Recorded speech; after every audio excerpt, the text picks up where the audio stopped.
저에게도 목회를 하면서 도전을 받는 경우가 있습니다. 목회자들도 그냥 은혜가 오고 그냥 하나님 말씀대로 사라지는 것이 아니라 때로는 도전이 필요하곤 하거든요. 특히 제가 이제 개척 전에 청년 사역을 했었고 또 개척을 나가면서 교회를 세워가는데 장년들도 들어오시지만 청년들도 동시에 꽤 들어오는 거예요. 그래서 지난 교회 그 장년과 청년 비율이 한 1.5대 1 정도 됐습니다. 그래서 함께 이렇게 청년 사역을 많이 했었는데 또 이곳에 오기까지 청년들과 함께 많은 시간을 보내왔었죠. 그러다 보니 청년 세대에 대한 마음이 컸습니다. 그리고 청년들과 함께 말씀도 나눠야 했고, 그래서 젊은이들에게 강력한 영향을 미치는 사람들을 찾다 보니 어떤 한 분을 알게 되었어요. 지금도 이렇게 기억에 남아 있는데 이분은 티모시 트와이트라고 하는 사람입니다. 이분은 미국의 제1차 대각성 운동을 일으켰던 조나단 에드워즈의 외손자입니다. 여러분 구찬송가 246장에 내 주의 나라와 주의 성정, 주 계신 성정과 라고 하는 찬양이 있어요. 이것을 작곡했던 분인데 이 티모시 트와이트가 살았던 시대는 19세기 초반이었는데요. 그때 영적인 위기였던 때입니다. 특히 학교들이 있어요. 학교들이 신학의 좌경화를 걸었던 때입니다. 그래서 소위 자유주의 신학이 아주 강했고 그것에 물들어서 많은 사람들의 신앙이 바싹 메말라가고 또 성도들의 신앙은 거의 초토화되고 또 교회들의 영적 분위기는 아주 어두웠던 때입니다. 미국의 그렇게 유명한 동부권 중심의 대학교들도 다 그렇게 자유주의 신학에 물들어서 빠져나오지 못하는, 거기에 완전 지배를 당하는 아주 영적으로 어두웠던 때에 이 티모시는 살았었습니다. 그때 이 티모시 트와이트는 한 가지 결심을 합니다. 내가 하나님의 말씀에 불을 붙이겠다. 그렇게 결심을 하고 그 사명감을 가지고 예일 대학으로 들어가죠. 거기서 그는 학생으로 마치는 것이 아니라 잘 공부해서 교수가 되고요. 그리고 열심히 그 대학 내에서 영적 전쟁을 수도 없이 치르면서 예일 대학의 총장이 됩니다.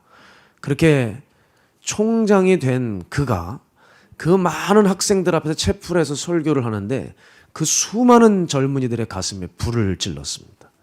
그래서 그 당시에 동부권에 있는 수많은 대학이 다 그렇게 자유주의 신학에 물들었었는데 바로 이 예일 대학만은 그 학교의 부흥의 불씨로 타오르게 된 거예요. 자, 여러분, 이 사람은 뭐가 달랐나? 하나님을 그토록 무시하고 성경을 우습게 알고 불신과 의심으로 가득 차버려서 성경이나 성령에 대해서 강조하면 왕따를 당하고 공격을 당할 법한 그 정말 영적으로 어려운 때에 또 그 영적 분위기 속에 수많은 사람들이 다들 휩쓸려 갈 때에 그것에 전혀 토달 수가 없는 그런 시대가 상식화처럼 되고 그게 당연한 것처럼 여겨질 그때에 이 티모시 트와이트 한 사람만이 그 시대의 문제의식을 갖고 저항을 했던 것입니다. 이렇게 죄가 막 밀려올 때, 거짓이 밀려올 때 유독 이 한 사람만 그것을 바라보면서 민감하게 반응을 했던 것이 다른 타인과 분명히 달랐던 차이점이었습니다. 그래서 시대를 역행하고 저항하고 자기가 몸담고 있던 학교와 거기 도시를 하나님의 나라로 바꾸기 위해서 고군분투했던, 참으로 제 가슴을 뜨겁게 했던 이 티모시 트와이트가 저는 생각이 났어요. 여러분, 제가 왜 이 말씀을 드리냐면 누가 건강한 신앙인지 여기서 드러납니다. 누가 건강한 신앙일까요? 반응이 잘 일어나는 사람입니다. 반응이.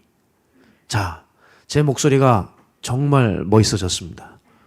왜냐하면 성대가 예전같이 좋아져서가 아니고 감기 바이러스에 조금의 영향을 받아서 다행히 코맹맹이 소리 좀 안 나는데 기침을 할까 봐 좀 걱정하고 있습니다만은 금요 집회 때도 말씀드렸지만 바이러스 하나가 딱 침투해 오기 시작하면 증상이 바로 일어나는 것처럼 여러분, 우리 건강한 신앙인들이라고 하면 외부에 하나님의 자극이 올 때 아주 민감하게 반응하고 그렇게 증상이 일어나는 사람, 이 사람이 건강한 신앙인입니다.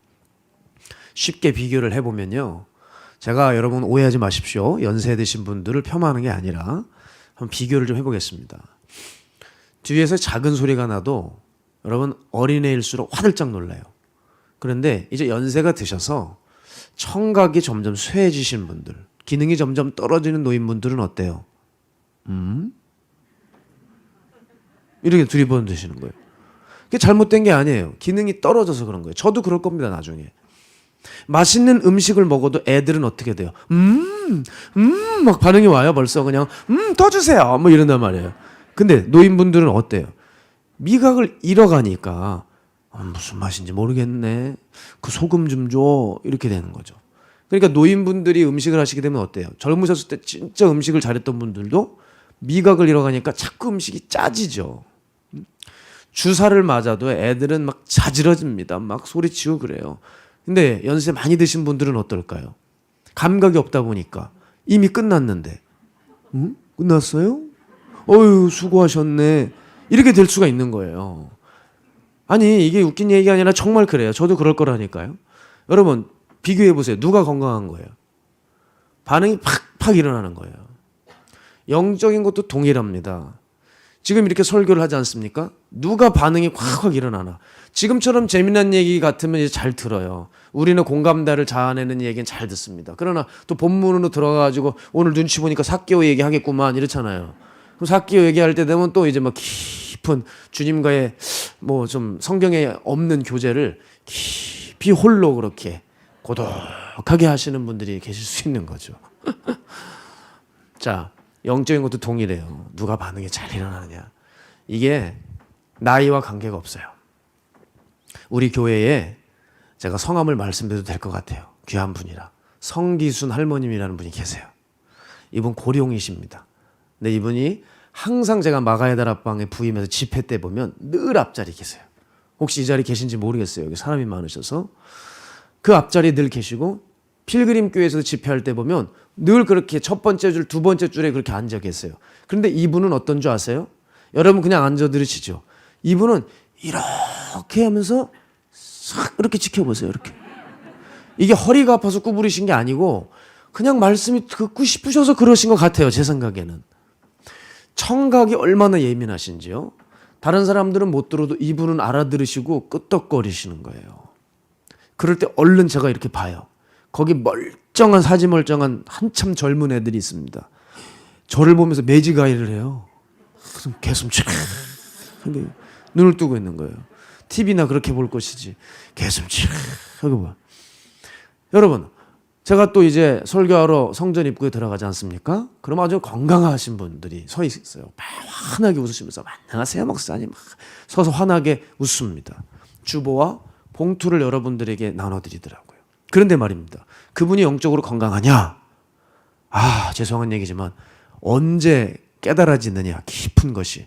말씀이 딱 시작되면 동시에 누가 영적으로 건강한지가 다 드러나요. 사지 멀쩡한 젊은 사람, 소위 뭐 안내위원들, 뭐 스탭들, no.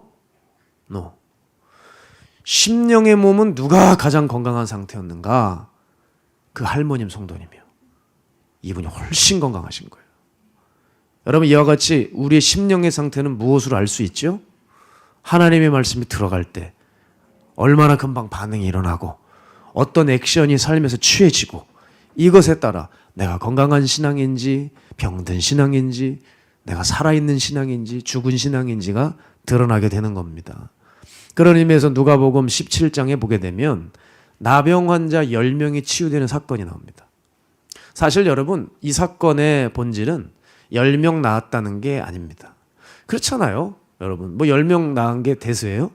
여러분 예수님의 말씀은 능력 자체입니다. 놀라실 게 없어요. 이분이 말씀만 하시면 그 어떤 질기고 강한 병도 못 견디고 떠나가요. 예수님은 뭐 이렇게 일반 목회자들처럼 그렇게 큰 소리 안 쳐도 돼요. 뭐 에쉬 이러면서 떠나갈지어다. 성대가 찢어질 정도로 소리 안 질러도 예수님은 나가. 그럼 나가요. 나가라고. 이렇게 하시지도 않는다고요. 그냥 이렇게 근엄하게 왜 들어왔어? 죄송합니다. 이러고 이제 나가는 거예요. 예? 저도 그랬으면 좋겠어요. 옛날 생각이 나네. 사실 이런 능력을 가진 분이 계셨어요. 자꾸 이렇게 삼천포로 빠지면 안 되는데 생각이 나네요. 이런 얘기만 잘 들으시면 안 돼요. 이제 우리 원로 목사님, 박장원 목사님 능력을 엄청 받으셨습니다. 그래가지고 막 전국 대한민국을 뒤집고 다니실 때 딱 이제 다락방에서 식당에서 식사를 이렇게 하고 계시는데 25년인가요? 수많은 능력 있는 사람들에게 기도를 받아도 귀신이 안 나가는 아주 지독한 악한 영에 붙들려 있는 분이었습니다. 25년을. 얼마나 힘들었겠습니까? 그런데 이 귀신이 이게 제정신이 아니었죠. 귀신이니까 제정신이 아니지. 이 사람을 알아보고 나타나야죠. 원로 목사님 식사하시는데 나타난 거예요. 문을 열고 이러고서 딱 나타나가지고 뭐 겨우 와요. 이러고 막 뚜벅뚜벅 오니까 우리 원로 목사님 식사하시다가 뭐야 나가. 그 귀신 나갔어요. 뭐야 나가. 그러니까 나간 거예요. 아마 그 나가가 나 밥 먹으니까 나가 그러신 걸 수도 있는데 너무 무서워서 나가버렸어요. 어마어마했어요. 귀신 잡는 거 국가대표셨잖아요. 최고. 대한민국 최고였습니다. 귀신 쫓는. 제가 그 업을 받으려고 얼마나 산에 올라온지 아세요? 박장원 목사님 기도하시는 곳 찾아다니면서 주여 나에게도 주시옵소서 이러면서 그냥. 그런데 그냥 작은 토끼 하나 지나가면 확 들짝 놀라가지고 이러고 막 그냥 이러고 막. 어제도 산에서 기도하고 있는데 세상에 또 후레쉬가 와요. 제가 이제는 안 속아요. 주님이 오시는 게 아닌 거 알죠? 그래서 뭐 얼른 지나가시겠지 이제 뭐. 그리고 있었는데 이상한 소리가 들려요. 알겠는 거예요. 사람 소리가 아니에요. 어마어마한 개가 이만한 개 3마리가 지나가는 거예요. 이러고 봤습니다. 한 놈은 안 가요. 그래서 야 이거 움직이면 나 그냥 소세지 되는 거 아니야? 이런 생각이 들더라고요. 그러더니 서 이렇게 가는데 그 밤에 무슨 젊은 사람들이 그 이만한 영화에 나올 법한 개 3마리를 가지고 그렇게 야간에 돌아다니는지 산을. 하여간 저에게는 뭐 그런 게 없다는 것 글쎄 모르겠습니다. 주님 앞에 좀 감사하는 날이지. 오늘 서운해하면 안 되지. 감사해야죠. 여러분 어쨌든 예수님이 말씀하실 때 병이 떠나가는 것은 지극히 상식입니다. 그건 뭐 토를 달 필요가 없어요. 그러니까 예수님은 누가 병이 낫는지를 보신 게 아니죠. 어차피 나가죠. 누가 그 일 후에 반응을 하느냐 그걸 보실 거란 말이에요. 그 나병 환자 10명을 그 마을 거리에서 싹 고치셨습니다. 근데 후일에 1명만 감사하다고 예수님 앞에 무릎을 탁 꿇고 엎드린 거예요. 그래서 그 사람을 이러고 봤더니 그 사람이 누군가 했더니 이방인 사마리아 사람인 겁니다. 주님이 기가 막히셨겠죠. 아니 같은 동족인 유대인 9은 어디 갔을까? 열이 치유받았는데 나머지 9은 어디 있느냐? 주님이 이렇게 물으셨습니다. 당시 사마리아와 유대인 사이에는 감정의 골이 깊었어요. 여러분 잘 아시죠? 목사님들이 잘 많이 설명들 하셔서 그건 패스하겠습니다. 그런데 이방인이었던 이 사마리아 사람이 예수님 앞에 찾아왔어요. 그러니까 유대인인 예수님에게 사마리아 사람이 찾아왔다는 것은 참 기이한 일이죠. 그럼 그 많은 유대인들은 어디로 갔을까? 반응 하나 없이 세상으로 나가버린 거예요. 그럴 때 주님 뭐라 그러세요? 자리를 털고 일어나라. 가라. 내 믿음이 너를 구원하였다. 내 믿음이 너를 구원하였다. 주님은 치유보다 더 위대한 영혼의 치유를 허락해 주셨습니다. 바로 구원입니다. 여러분 저는 여러분께 좀 여쭤보고 싶어요. 오늘 우리의 신앙의 상태는 어떤가? 우리 주님께서 만지고 계시고 건지고 계세요. 심지어 어려운 상황 가운데서도 주님께서 일하고 계십니다. 그런데 우리는 그때에도 하나님 앞에 그리 아니하실지라도 혹시 감사할 수 있는 마음, 혹시 그 믿음이 있으신지 여쭤보고 싶어요. 사람들은 잘 될 때는 하나님 찬양 호산나 합니다. 그런데 내 삶이 어려울 때도 우리 하나님 영원히 나의 주님이시고 영원히 내가 딸을 이시며 주님 나의 산성이시고 방패시냐 이 문제를 좀 묻고 싶어요. 대부분 하나님이 그런데 어려움을 주시고 침묵하실 때 과연 사람들은 어떻게 반응할까? 전 이것도 좀 궁금했습니다. 그런 의미에서 어제였어요. 제가 방에서 이렇게 소리를 듣는데 밖에서 둘째 아이가 이제 뭐 어린 아기죠. 아기 울음소리가 들려오는데 이전과 좀 다르게 좀 강력하고 좀 날카로워요. 이 무슨 일인가 했더니 어떤 소리가 들려오냐면 지금 저희 집 남자들이 다 감기 걸렸어요. 걔도 이제 콧물이 막 그렁그렁 막 나와요. 그러니까 엄마가 그 왜 요만한 거 왜 애들 콧물 빼주는 그 휴대용 코 빼주는 기계 있죠? 그걸 가지고 이제 애기 이제 콧구멍에 눈 모양이에요. 휴대용 기계음 소리가 이렇게 들리더라고요. 그 코를 빼주는데 애가 그냥 막 소리를 지르는 거예요. 만약 큰 애가 그랬다면은 뭐야 이거 퍽 치고 이제 힘이 세니까 지방으로 도망가겠지만 뭐 애기가 뭐 힘이 어디 있어요. 그냥 막 모가지를 이렇게 도리도리 흔드는 것밖에 없어요. 그죠? 그러니까 엄마가 꽉 붙잡고 빼요. 그리고 막 아우성 쳐요. 근데 제 방에 그 소리가 막 애타게 우는 소리가 들리는데 그 왜 이렇게 웃긴지 모르겠어요. 그냥 혼자 막 캬캬캬캬 웃고 깔깔대고 그렇게 스트레스가 풀리더라고요.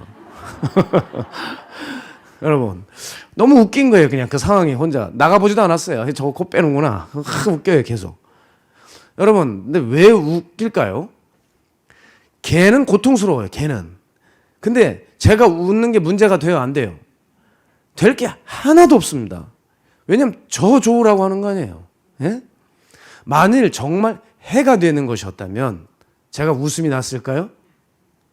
의심하는 분이 계신 것 같아요. 예? 절대 웃음이 안 나죠. 바로 방문 열고 뛰쳐나가서 애 딱 들고 업고 뛰겠죠. 여러분 이거예요. 이런 생각이 들더라고요. 하나님이 유독 내 삶에 침묵으로 일관하시는 거예요. 나는 지금 죽겠는데 하나님이 아무 말씀도 없으셔요. 여러분 하나님은 왜 입을 다무실까요? 너무 우린 고통스러운데 그게 우리에게 유익하기 때문에 가만 두시는 거예요. 저같이 낄낄대고 웃진 않으세요 우리 하나님이. 근데 하나님은 가만히 그걸 지켜보실 수밖에 없습니다. 너희들의 신앙이 성장하기 위해서 얻는 성장통이라면 주님 입을 다물고 계실 겁니다. 너희들에게서 뽑아야 될 가시들을 뽑는 데 있어서 통증이 생긴다면 주님 그 통증 마땅히 지불해야 된다고 여기셔서 아무 말씀 어떤 것도 하지 않으시고 오히려 마땅히 여기실 겁니다. 왜냐하면 그 고통은 우리에게 축복이니까요. 오히려 우리가 그때 아프지 않으면 고통스럽지 않으면 세상 가운데 죄 가운데 우린 영영 죽을 수 있기 때문에 하나님은 우리가 겪는 고통이지만 때로는 침묵하실 때가 있습니다. 우리가 그런 하나님의 마음까지 헤아려서 어떠한 상황에서도 하나님 원망하지 않고 감사하실 수 있겠습니까? 우리 오늘 그 하나님의 마음을 헤아릴 수 있어야 돼요. 자, 우리의 문제가 무엇이냐면요. 하나님이 뭔가 말씀하시고 하나님이 어떤 처사를 하실 때 그것이 좋건 싫건 우리는 반응을 하긴 합니다. 그런데 우리의 문제가 뭐냐? 정확한 반응을 못 한다는 거예요. 지금 우리가 웃어야 될 때인데 울고 있고 울어야 할 때인데 웃고 있고 이런 엇나간 반응들이 우리의 문제라는 거죠. 자, 여러분 출애굽 백성들을 보세요. 그들이 왜 망했습니까? 상황 파악 못해서 엉뚱한 반응 일으켜서 망한 거죠. 사실 그들이 이집트 빠져나와 먹을 게 없다고 고기 없다고 물 달라고 따지고 원망할 군번인가요 지금? 아니 지금 어디서 건져왔는데 어떻게 살려다 놨는데 감사할 때 아니에요? 찬양할 때 아니에요? 전혀 분위기 파악을 못하고 있는 거죠. 그렇게 원망을 쏟아내자 하나님은 깊고 고생하셔서 홍해도 가르시고 귀한 일 다 하셔놓고 욕은 욕대로 다 얻어먹으신 겁니다. 여러분 저 이스라엘 백성 모습 볼 때 꼭 우리 모습 같지 않나요? 분명 우리 하나님 앞에 반응이 있어요. 근데 이게 이상한 반응이더라는 거예요. 저도 그런 일을 겪었어요. 힘을 실어주고 상대에게 응원을 해준 건데 상대가 제 말귀를 못 알아들은 거예요. 그러니까 자기를 무시했다고 생각하고 상대가 시험에 들어서 반격을 하는 경우가 생기더라고요. 여러분 이와 같이 상황 파악이 안 되면 일이 정반대 방향으로 흘러가 버리는 거예요. 하나님이 우리에게 유익을 주시려고 은혜를 주시려고 작정하신 건데 우리 쪽에서 상황 파악 잘못하게 되면 완전히 십자가의 원수 노릇하고 생긴다는 거예요. 따라서 이제 오늘부터 들려오는 이 하나님의 말씀, 우리 온전히 분별해야 될 겁니다. 이게 나를 죽이시는 말씀인지 살리시는 말씀인지 분별 잘해야죠. 그런데 여러분, 하나님이 여러분을 죽이시려고 하는 말씀이 있겠습니까? 하나님의 성품은 악인도 살리기 원하시는 하나님이세요. 그러기 위해 예수님을 십자가에 달하신 거죠. 그 악인도 살리시기 위해서. 실제로 악인도 살려내셨잖아요. 우편 달린 강도 말입니다. 따라서 이제 여러분, 우리는 하나님의 말씀을 온전히 분별해야 되겠습니다. 그래서 말씀이 들려올 때 나는 지금 어떻게 반응하고 있는가? 그 말씀을 내 상황에 유리한 쪽으로 끼워 넣으려고 하고 있진 않는가? 아니면 말씀을 내 삶에 그대로 비추어 보고 있는가? 제가 아무리 강조해도 지나치지 않는 것은요, 하나님 말씀만이 우리의 실체를 온전히 드러내 준다는 거예요. 다른 것으로 절대 안 됩니다. 내 영혼을 그대로 들여다볼 수 있는 것은 하나님의 말씀밖에 없어요. 내 방법을, 내 실체를 제대로 보기 위해서는 하나님의 말씀을 가까이 하셔야 됩니다. 이걸 안 하니까 실패하고 말아요. 사람들이요, 참 어리석은 행동이에요. 나랑 친하니까 그 사람에게 가서 나에 대해서 물어봅니다. 예? 여러분, 관계가 너무 좋은데 그 사람은 흠이 보여요, 안 보여요? 잘 안 보이죠. 예민한 사람 빼놓고요. 그냥 너무 좋은데 뭐 그 사람 단점을 일부러 뭐 보겠어요? 그런데 그런 사람들한테 가서 내가 어떤지 물어봐요. 이것처럼 어리석은 게 없는 거예요. 여러분, 차라리 누구한테 물어봐야 돼요? 내 안티한테 가서 물어봐야 된다고요. 그럴 때 아주 그냥 수십 개를 받아 적어 오실 텐데 그때 정확하게 깨닫는 거예요. 정확하게 얘기해 줄 겁니다. 그런데 여러분, 이것도 허술하다. 오직 하나님의 말씀밖에 없다. 그래서 이 말씀만이 나를 온전히 비출 때 내가 누군지 알게 되고 거기서 생명의 역사가 싹트는 것입니다. 그래서 사도 바울이 여러분, 자기가 감옥에 갇혀서 언제 죽을지도 모르는데도 불구하고요, 이 한 가지 때문에 기뻐했다 그래요. 그게 뭐냐면 여전히 내게 하나님의 말씀이 있기 때문에, 그 복음이 있기 때문에 자기는 기뻤대요. 감사할 수 있었대요. 그래서 바울은 이 말씀을 두고 그냥 말씀이라고 하지 않고 생명의 말씀이라고 했어요. 빌립보서 2장 16절 세 번역으로 함께 나눠보겠습니다. 시작. 생명의 말씀을 굳게 잡으십시오. 그래야면 내가 다름질한 것과 수고한 것이 헛되지 아니하여서 그리스도의 날에 내가 자랑할 수 있을 것입니다. 아멘. 바울은 그 말씀만 있으면 내가 시한부 인생을 살건, 내가 이제 사형수 인생을 살건, 내가 감옥에 있건, 내 안에 결핍이 넘쳐나건 그것과 관계없어요. 그 말씀만 내게 역사하고 있다면 오늘 내가 감옥에서 그 어떤 수고와 헌신을 지불해도 괜찮다는 거예요. 주님 배울 마지막 날에 내가 주님 앞에서 그 말씀으로 인해 기뻐할 수 있다는 거예요. 여러분, 놀라운 고백이에요. 그런데 바울만큼이나 그 한참 전에 주님으로 인해 기뻐하고 감사했던 인생이 나옵니다. 그 사람은 그 당시 전혀 그 사람일 거라고 예상하지 못했던 인생이었습니다. 그 사람이 삭개오예요. 여러분, 근데 이 삭개오가 주님을 만나고 난 후에 정말 잘한 일 한 가지가 있어요. 그건 바로 올바른 반응을 했다는 거예요. 삭개오의 올바른 반응에 대해서 오늘 세 가지만 살펴보겠습니다. 첫 번째, 삭개오는 주님의 말씀이 들려왔다는 거예요. 삭개오의 신분은 말씀과 율법에 정통한 종교 지도자들이 아닙니다. 그는 예수님의 옛자도 몰랐던 세리입니다. 세리. 그 사람의 귀에 평생 들려왔던 얘기는 뭔지 아세요? 돈 얘기입니다. 오늘날로 얘기하면 삭개오가 갑자기 그냥 자다가도 벌떡 일어날 얘기는 뭐냐? 주식, 투기, 부동산 이런 얘기예요. 그러니까 누가 돈 많이 벌었다 그런 얘기만 들리면 약이 바싹 올라가지고 가서 세금 가서 이빠이 먹여야 되겠다. 골탕을 먹이고 저기 가서 내가 흠을 내줘야지 할 정도로 돈에 눈이 벌겠던 인간입니다. 사람들이 뒤에서 저 사람을 보면서 삭개오를 보면서 무시를 했어요. 키가 작느니 저게 매국노니 저거 완전히 동족의 피를 빨아먹는 아주 그냥 매국노보다 더한 놈이라고 하면서 온갖 욕을 다 싸잡아서 해도 삭개오가 그렇게 자기 멘탈을 지킬 수 있었던 것은 뭐냐면, 야, 아무리 떠들어봐라, 뭐니 해도 뭐니가 최고야 이러면서 그나마 내가 돈이 있으니까 저것들이 나를 얕잡아 못 보지. 내가 돈이 없었어 봐. 키도 작고 못생겼는데 내가 돈까지 없어 봐. 얼마나 함부로 했겠니?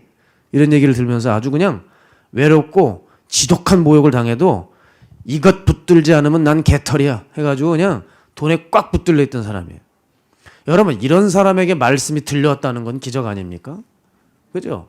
어느 날 사람들이 하도 시끄럽게 굴어가지고 뭔 일이야? 밖에 나가봤더니 그냥 사람들이 그냥 엄청난 인파들이 몰려 있어요. 아, 궁금도 하고. 근데 삭개오는 키가 작아서 도저히 보이질 않아요. 그러니까 기어가는 게 차라리 나아요. 기어가지고 그냥 사람들 가랭이 사이로 이르르 가니까 나무 한 그루가 보이네.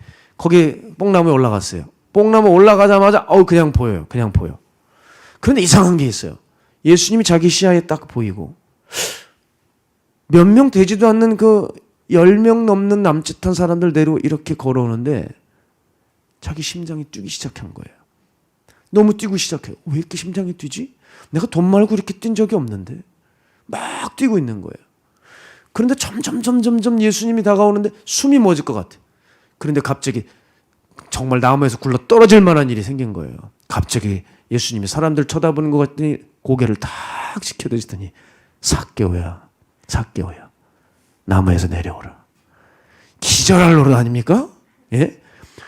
저 30대 남짓한 유대인이 한 번도 본 적이 없어요. 일면식 한 적 없는데 내 이름을 어떻게 알았을까? 그리고 삭개오는 자기 이름을 불러준 적이 없어요. 저기 세리장이다. 저기 세리간다. 그냥 온갖 욕은 다 먹으니까요. 그것도 함부로 못하죠. 뒤에서 수근수근대고. 그런 얘기만 들었지 자기 이름 불러준 사람이 아무도 없었거든요. 근데 내 이름을 부르는 거예요. 야, 내 이름을 어떻게 알았을까?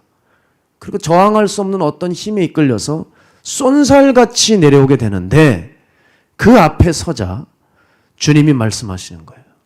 삭개오야, 내가 내 집에 유하여야겠다. 기절초풍하죠.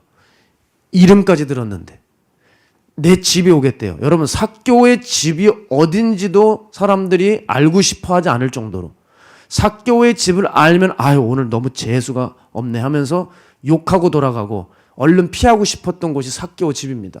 하여간 삭개오 집이 보이면 돌아가고 싶었던 집이에요. 그런데 주님께서 아무도 찾아오지 않는 내 집에 그 주님께서 내가 네 집에 가겠다고 하는 거죠. 여러분, 얼마나 삭개오가 좋았겠습니까?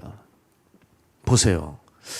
똑같이 예수님을 받고 똑같이 예수님을 음성을 들었는데 어쩜 종교인들과 이렇게 세리의 반응은 너무너무 달랐습니다. 지도자들은 예수님을 얼굴 쳐다도 보기 싫어했는데 삭개오는 가슴이 뛰고 그 예수님의 말씀에 그냥 하나를 들어도 열을 순종할 것 같이 주님 앞에 달려들었어요. 삭개오의 올바른 반응은 뭐예요? 말씀이 들려왔다는 거예요. 말씀이 들려왔다. 여러분, 생각보다 말씀이 목사님들에게 잘 들리지 않습니다. 제가 집회를 나가보면 알지만 생각보다 집중력이 흐려요. 오히려 성도들이 더 잘 들어요. 그 예전이나 지금이나 똑같습니다. 꼭 이상해요. 그게 잘 들릴 수가 없는 모양이에요. 오히려 그쪽에 있는 사람이 더 잘 들어야 될 것 같은데 너무 잘 알아서 그런지 안 들어요. 세리는 너무 잘 들었습니다. 자, 두 번째. 삭개오의 올바른 반응 두 번째 뭐냐? 무엇이 정말 큰 가치인지를 알게 되었습니다.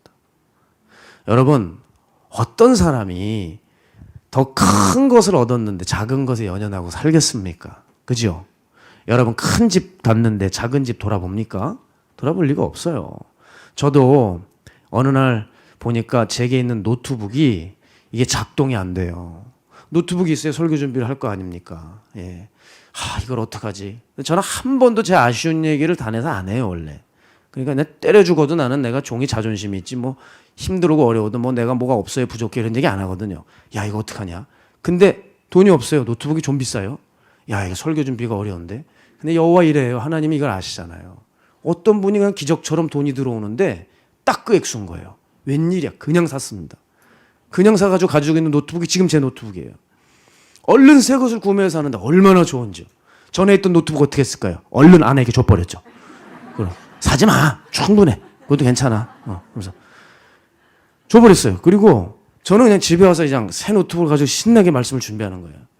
그런데 여러분, 그 예전 노트북이 얼마나 저에게 의미가 있는지 아세요? 제가 그걸로 그 교회 세웠거든요. 그런데 웃긴 게 있어요. 처음에는 주면서 아이 저거 정들었는데 이랬는데 제게 신품이 들어오자 어느새부턴가 그게 집에 어디 붙어 있는지도 몰라요. 거들떠 보지도 않더라고요. 마찬가지예요, 여러분. 큰 게 확 들어오는데 작은 거 보겠어요? 삭개오가 이 눈이 열린 거예요. 놀랍죠? 여러분, 이게 마지막 때가 되면 일어나는 일인데요. 정말 잘 알아야 될 사람들이 그걸 놓치고 어디서 갓 예수 믿은 불신자였다가 갓 등록한 그 사람이 천국을 보는 거예요. 예수님 말씀하신 대로 앞으로 가면 갈수록 무서운 일 하나 생길 텐데요. 나중된 자가 먼저 되고 나중된 자가 먼저 되고 먼저 된 자가 나중될 거예요. 삭개오가 깨달은 거예요. 이 돈보다 주님과 영생이 정말 비할 수 없이 크구나. 여러분 참 신기한 게 뭐냐면 이 교회를 보게 되면 삭개오에 대해서는 기독교인들이 모르는 사람이 없잖아요. 근데 정작 삭개오가 본 것을 교인들이 못 보더라고요. 이게 아이러니한 거예요. 삭개오가 본 것을 교인들은 못 보고 삭개오가 버린 것을 교인들이 주워들어요. 자, 그런데 삭개오는 돈과 세상을 버려버렸어요. 사실 예수님이 삭개오를 만나서 삭개오의 집에 들어가서 예수님이 이렇게 말씀하시지 않았어요. 야, 너 돈이 그렇게 좋냐?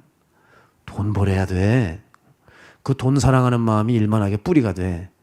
너 내 제자 되려면 너 그것부터 먼저 내가 손봐야 되겠다. 임진영 목사가 아니에요, 예수님은. 저는 항상 누굴 부르면 넌 이것부터 내가 쳐야 되겠다. 그래가지고 단달이 쳐버리거든요. 지금 몇 명 곡소리 날 거예요, 제가. 꽤 요즘 아프게 했어요. 쳐버리려고.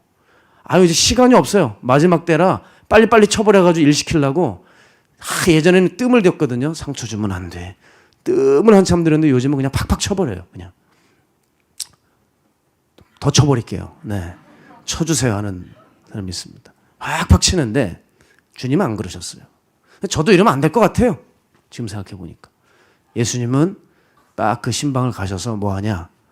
삭개오를 물끄러미 바라만 보고 계셨어요. 그리고 집에 함께 그냥 식탁에 앉아 계셨어요. 그런데 깜짝 놀랄 만한 일이 일어나는 거예요. 만민의 눈에는 이 삭개오는 돈밖에 모르는 속물이었는데 예수님의 눈에는 그 심령의 눈이 어느 누구보다 맑은 게 보이시는 거예요. 생각보다 그 심령이 크게 오염되지 않았던 것이 예수님 눈에는 보였습니다. 단지 그가 왜 그렇게 살았느냐? 그의 아픔과 상처 때문에 독종으로 산 거예요.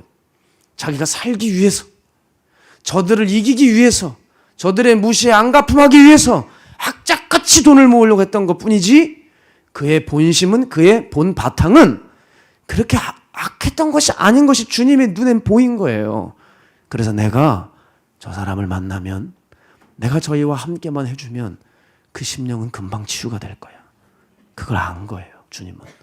삭개오가 이제 주님을 만나자 사람이 두렵지 않았어요. 삭개오가 주님을 만나자 사람의 시선이 두렵지 않았습니다. 여러분, 그렇습니다. 우리가 정말 십자가, 정말 주님을 만나면은 사람 눈치 보며 사람에게 의지하며 기웃대던 인생이 하나님 눈치 보고 하나님 의존하는 인생으로 바뀌게 됩니다. 예수님 정말 만나면요. 예수님 덜 만나니까 자꾸 사람이 신경 쓰이는 거거든요. 예수님만 정말 만나면 사람이 눈에 안 들어와요. 그래서 예수 만나면 자유함을 누립니다. 적어도 관계적인 문제에서 자유로워져요. 세상 다 나 욕하고 떠나도 주님만 내 안에 계셔주면 돼요. 이게 정말 됩니다, 여러분. 여러분이 저를 다 욕하고 떠나도 저는 슬퍼해요. 아니, 이론상으로는 슬퍼하지 말아야 되겠죠. 근데 주님이 너무 귀한 분을 주셨기 때문에 여러분이 떠나면 좀 슬플 것 같긴 합니다만은 예수님을 정말 만나면 이런 자유함이 생겨요. 주님이 그의 집에 가서 함께 해주시는 것만으로도 그의 심령은 치유가 일어났습니다. 여러분, 이거 우리네 사람들 사이에서도 이런 거 일어납니다. 여러분, 영이 맑은 사람들이 따로 있어요. 그 사람들과 함께만 하면 별 다른 일이 없어도 그 옆에 있는 사람들의 마음에 치유가 일어나고 회복이 일어나요. 뭐 별 말 한 것도 없어요. 그냥 같이 있는데 치유가 일어나요. 저 그런 경험했습니다. 두 분이 그랬어요. 첫 번째는 당연히 박보영 목사님이셨고요. 두 번째는 우리 다락방 기도의 어머니 박현식 전사님이에요. 제가 지치고 그냥 힘겹게 왔을 때 그냥 그분 옆에만, 박 전사님 옆에만 딱 앉아 있으면 이상하게 만져지는 거예요. 아니 어느 집회를 갈 필요도 없어요. 그냥 같이만 있으면 이상하게 만져지는 게 있어요. 내가 깨끗해지네. 비워지네. 맑아지네. 이런 것이구나. 영의 것은 어쩔 수가 없어서 연기보다 강하고 바이러스보다 강해서 그냥 스며들어가는구나. 그러니 주님이 삭개오 옆에 계시면 얼마나 강력했겠습니까? 시키지도 않았어요. 너 이렇게 살아라. 주님 설교하지도 않으셨어요. 삭개오가 그냥 자발적으로 뭐라고 고백합니까? 주님, 제 자신의 절반을, 제 재산의 절반을 가난한 자들에게 나눠주고 남의 것을 토색한 것이 있다면 4배나 갚겠습니다. 여러분, 기본적으로 가지고 있는 것 반뚝 나누고 나머지 반에서 남에게 토색한 거, 세리장인이 얼마나 떼먹었겠습니까?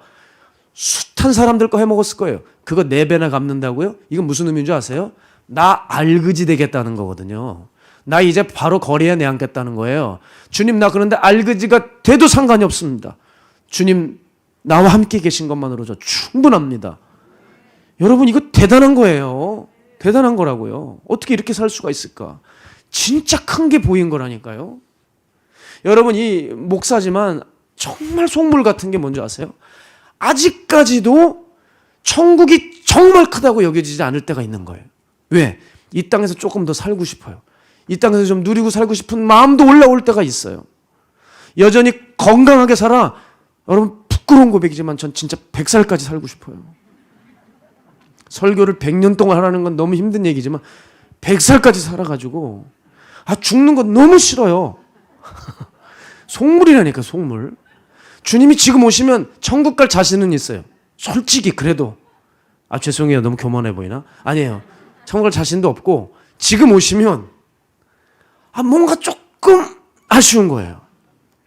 적어도 우리 애들 크는 것도 좀 보고 싶기도 하고 앞으로 마가의 다락방은 어떻게 될까 궁금하기도 하고 여기 지겹게 안 변하는 그 몇 명의 성도들 혹시 변하지 않을까 그것도 궁금하기도 하고요. 우리 박 목사님 그 뭘까? 그 단어가 생각이 안 나지? 왜 근데 잠을 못 자서 그러나? 그 뭐죠? 들림. 우리 박 목사님 들림 받는 것도 내가 꼭 보고 싶고.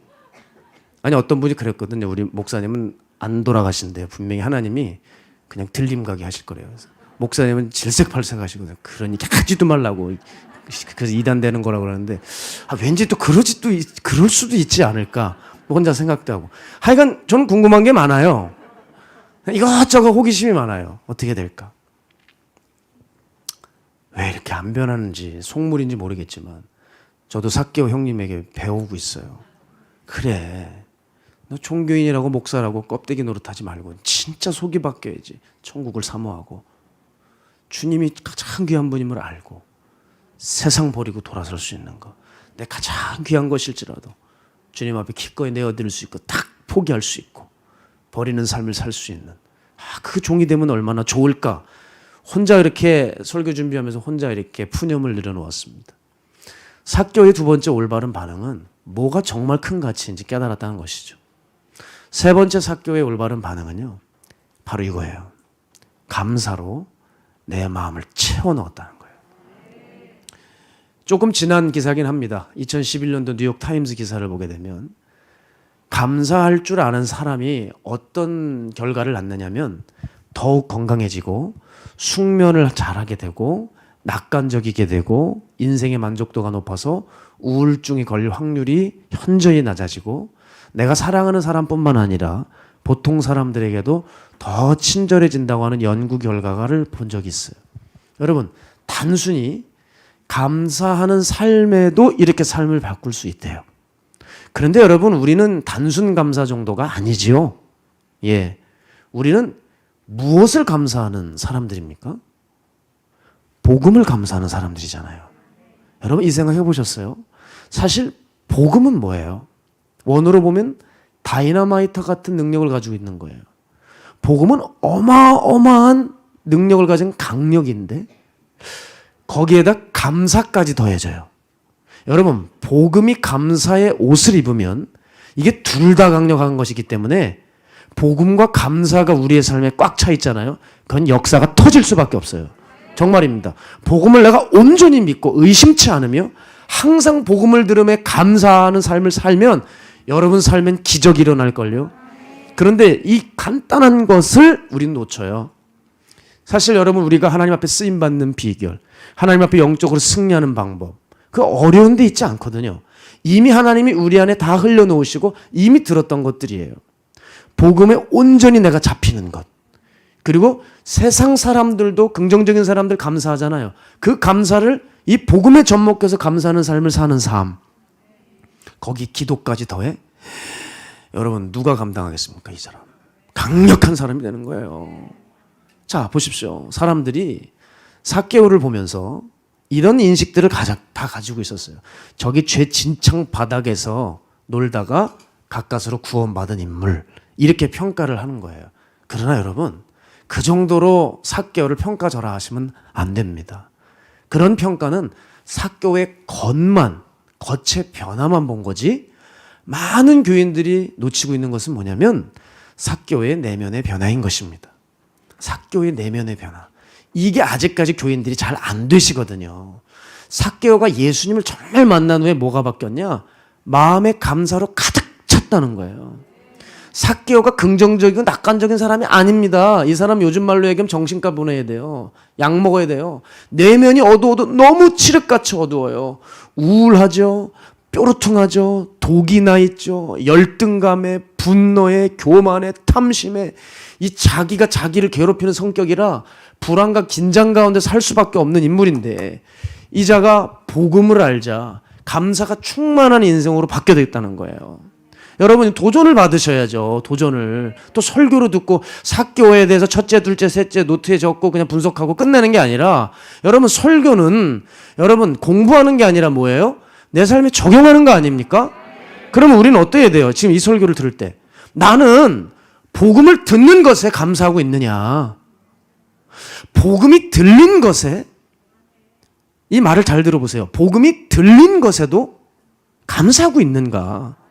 전 정말 묻지 않을 수 없습니다. 제 말씀 드리면 전 너무 감사해요. 제 멘토 목사님과 우리 박 목사님과 한 공간에서 사역을 했던 세월은 몇 못 됩니다.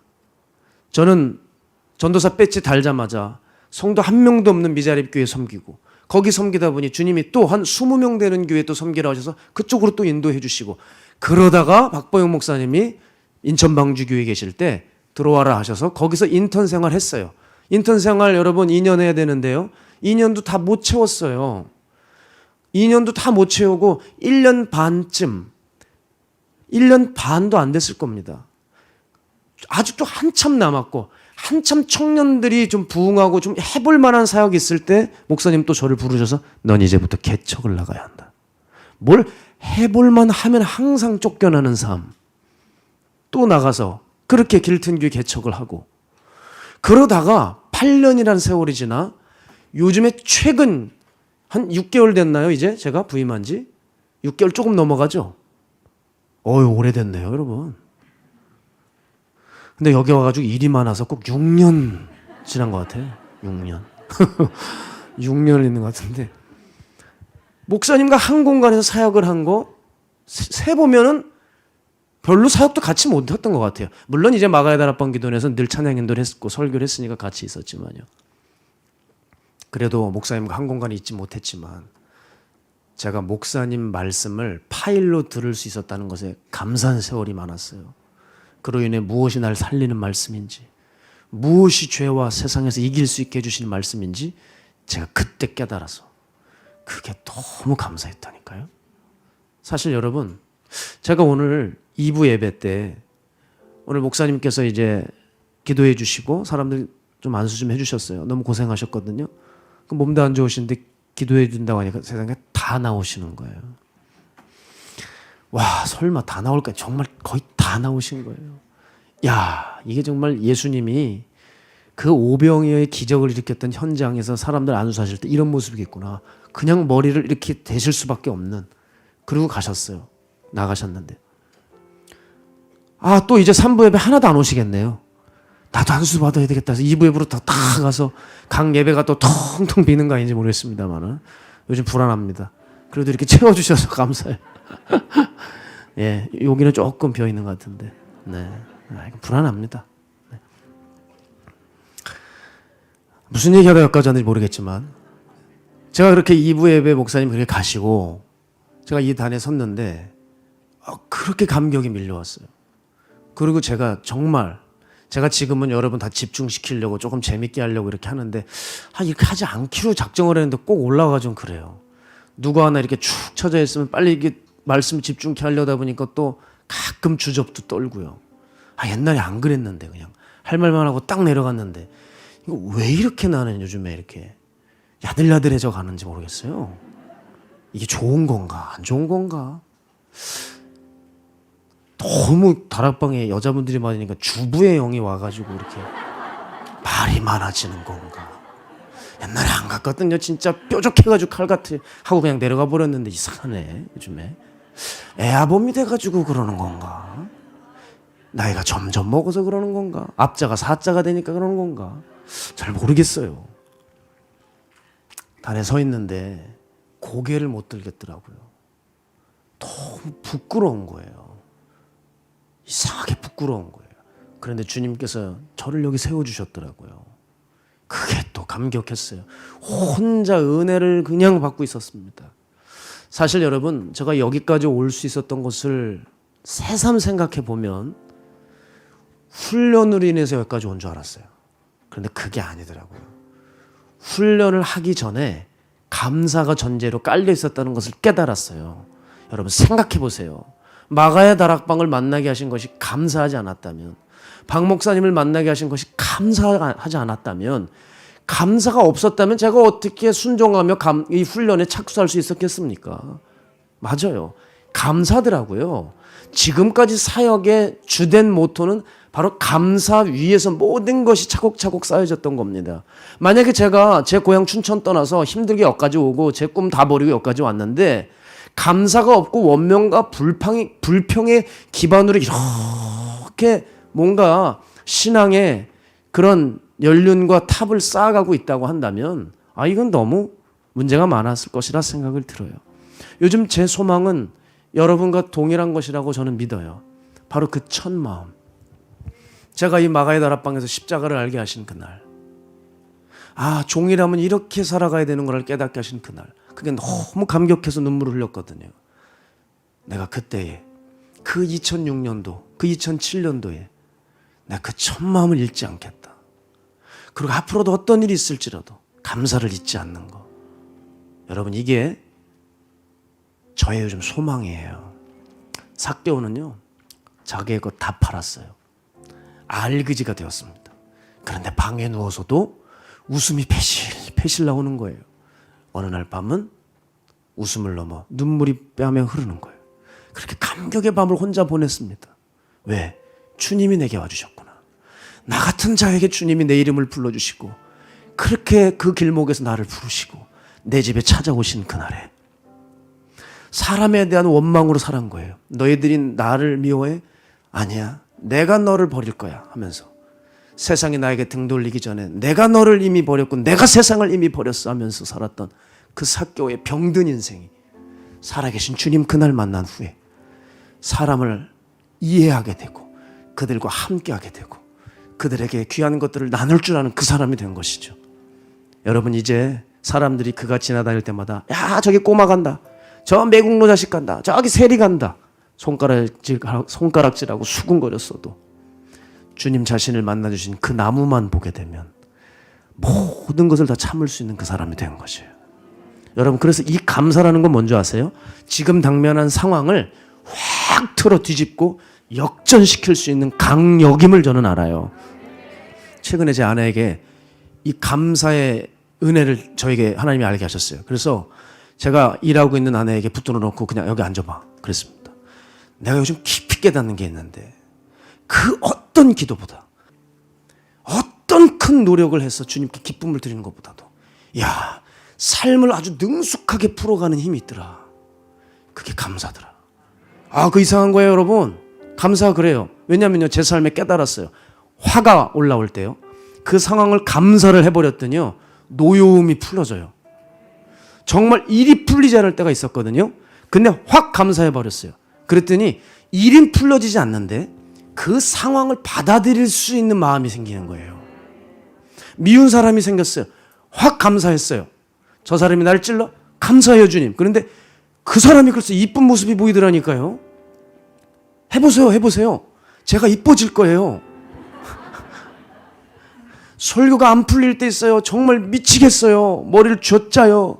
넌 머리를 왜 달고 다니냐. 어떤 종은 뭐 한 번 시간만 있고 1시간만 집중하면 설교가 뚝딱 나오는데요. 야, 저 사람 진짜 좋겠다. 난 죽어도 안 되는데. 난 왜 그러냐. 막판에 가면 갈수록 막 뭐가 본물 터지듯이 나와요. 그래서 끝까지 그냥 붙들고 있는 거예요. 주님이 뭘 주시나 해가지고. 예? 끝까지 그냥 기도하고 끝까지 붙들고 있는 거예요, 제가. 너무 괴로워요, 여러분. 하는 건 쉬워요. 준비하는 게 어려워요. 아, 어떡하지? 근데 설교자로 불러주신 것을 감사하자 어느새 원고가 맞춰져 있더라고요. 내 삶을, 지금 상황을 완전히 바꾸고 역전시킬 수 있는 힘이 저는 감사라는 것을 알았어요. 그래서 우리 숲지기 리더분들에게 지금 고백록이라고 하는 책을 나눠드렸습니다. 거기 나의 영성을 체크할 수 있고, 죄를 다 내가 짓는 죄를 체크할 수 있는, 그리고 설교 노트도 쓸 수 있고, 여러 가지 영성 일기 묵상도 쓸 수 있는 노트를 드렸어요. 모든 걸 다 갖춘 노트입니다. 근데 제가 받은 분은 아시겠지만 그 밑에 확 박아놓은 게 있어요. 감사 제목 2가지는 무조건 쓰게 해놨습니다. 왜냐하면 신기한 게 있어요.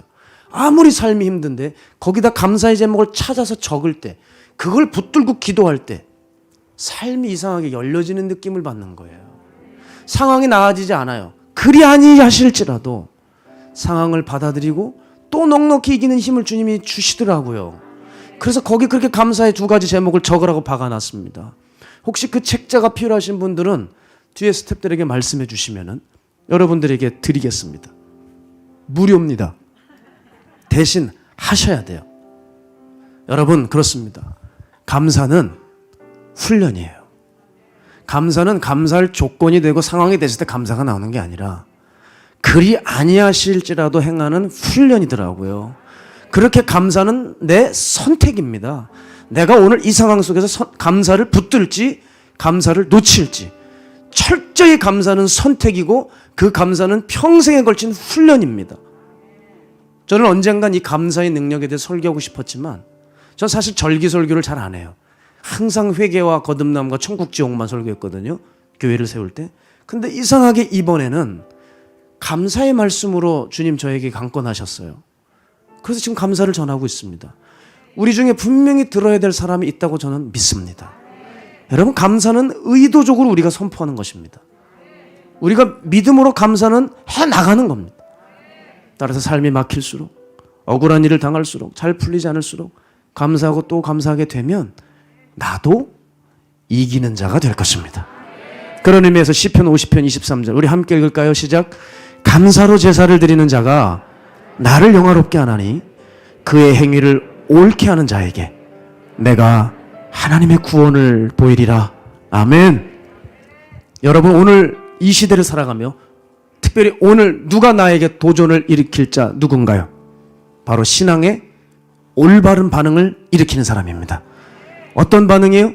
주님의 계심에 감사하고, 주님의 자녀로 불러주심에 감사하고, 주님의 뜻을 위하여 나를, 내 가정을 쓰게 해주셔서 감사하고, 우리 교회가 주의 뜻을 받들 수 있게 해주심에 감사하고, 그저 감사밖에 없는 인생이 바로 그 올바른 반응으로 어려울지라도 그 감사로 나아갈 때, 하나님이 침묵하실 때도 감사로 나아가는 그 삶을 선택하며 나아갈 때, 이 올바른 감사의 반응을 일으킬 때 우리의 신앙은 건강하고 우리의 삶을 완전히 바꾸는 능력의 신앙이 될 줄로 믿습니다.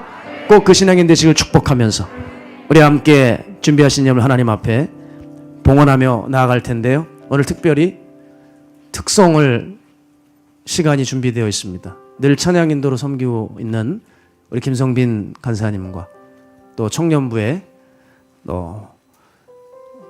보컬이 전공입니다. 우리 자매 실용음악과 또 노래하는 자매인데 하나님 앞에 귀한 목소리로 영광 올려드리는 시간 갖도록 하겠습니다.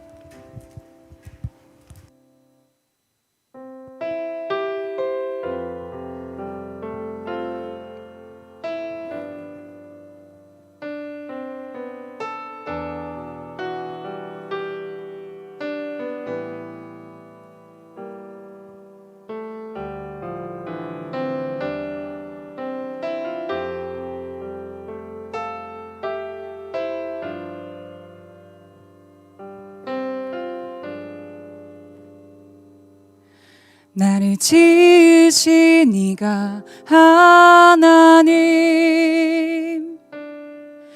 나를 부르신 이가 하나님, 나를 보내신 이도 하나님, 나의 나 된 것은 다 하나님 은혜라. 나의 달려갈 길 다 가도록, 나의 마지막 호흡 다 하도록, 나로 그 십자가 품게 하시니, 나의 나 된 것은 다 하나님 은혜라. 한량없는 은혜, 갚을 길 없는 은혜, 내 삶을 애워싸는 하나님의 은혜. 나 주저함 없이 그 땅을 밟음도 나를 붙드시는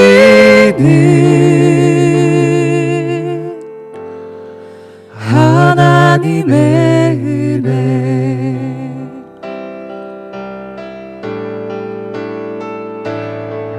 나의 달려갈 길 다 가도록, 나의 마지막 호흡 다 하도록, 나로 그 십자가 품게 하시니, 나의 나 된 것은 다 하나님 은혜라. 한량없는 은혜, 갚을 길 없는 은혜, 내 삶을 애워싸는 하나님의 은혜. 나 주저함 없이 그 땅을 밟음도 나를 붙드시니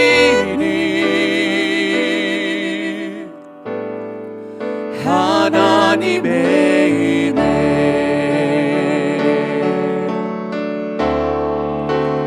한량없는 은혜,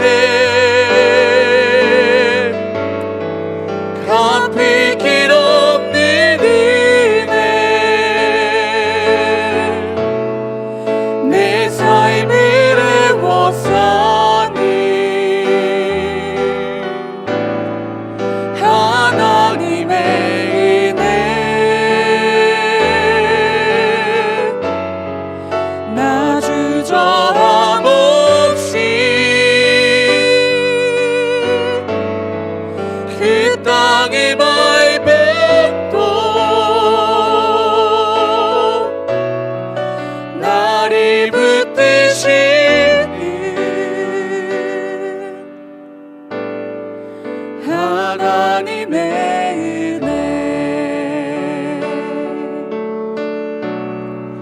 나를 붙드시니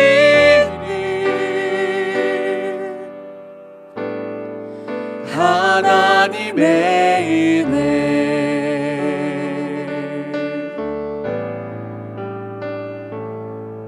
나를 지으시니가 하나님 나를 부르시니가 하나님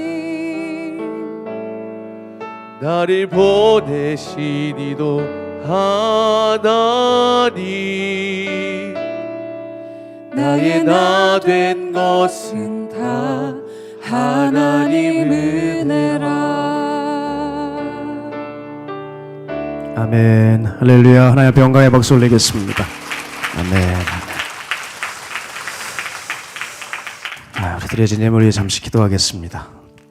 걸어가신 주님, 우리 가운데 함께해 주심을 믿습니다.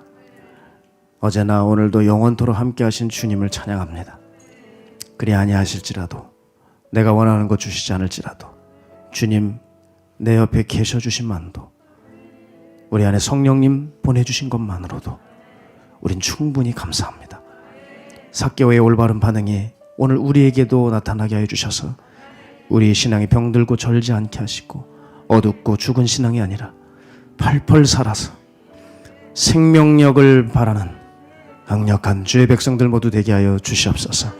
여기 드려진 예물 분명히 문 영혼들을 살리는 것으로 쓰여집니다. 주님 그대로 주의 때에 심어지게 하여 주셔서 생명과 능력의 꽃이 회복의 열매가 맺혀지게 하여 주시옵소서. 꼭 모든 것을 이루어 주실 것을 믿사옵고 예수님의 이름으로 축복하옵고 기도드립니다. 아멘.